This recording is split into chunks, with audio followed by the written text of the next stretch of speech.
Ibema, Tarabo Taza. Tare Tacho. Ay laene. Mapal da tholo. Kay haige Tacho. Se. Tacho na nangi admission tawram labani. Adu thamjalo ko. Tacho nang nachangi khanbada yam wari ko. Kaigino Taza. Adu maina hairido. Nabung na hinglibase ichalgi damaktani. Nabung na lairaba macha oirubana ichalgi maning thunganbasu ngamde. Nabung na thamoi sengna tawriba kharase masina ichalgi apenba haibado oyu ko Taza. Tacho nachangi bindaba karisu leijate. Tachogi nachal oina fangjaba ese kayanda laibak fariba. Tacho na aigiti ima suni ipa suni. Ima baba na ekhoibu thadokduna lairamlenda laikhrabasu aigiti Tacho na punnamagni Tacho.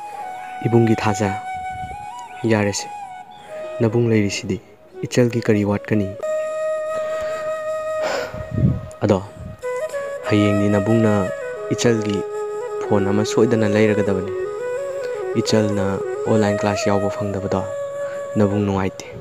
Hayengdagidi ichalsu online class yawragadabani ko. Tacho lairaba aikhoigi wabase school kabagi admission tawba fawba ngamdraba matamsida phone amuk yawdradi lairik tamba yadare. Tacho ai lairik tambase toklagi Tacho. Hai masi angangsidi adumaina kanana hayo haige. Matung manau haiganu ko Tacho leirisidi Tacho na yanaba loina tawduribani.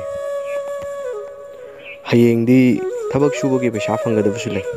Maduna ne ichangi phone do soidana leidoribani. Ado Taza nabung sak yamna lamle. Aikhoigi kari ensang thongkhrage ngasidi. Tacho ngasidi haurani. Ngari thakdaba belandri iromba amaga ngari thakdaba sauri thongba amaga thonge Tacho. Haima nangdi ngasaina Tacho na chathoktrikanda Tacho silaite haiba yadabro nangbo. Hoida ichal na bu thongladi hauramlani. Ichal na thongmase haukhre Tacho di. Lao Tacho ga chathorasi lao. Charase Tacho.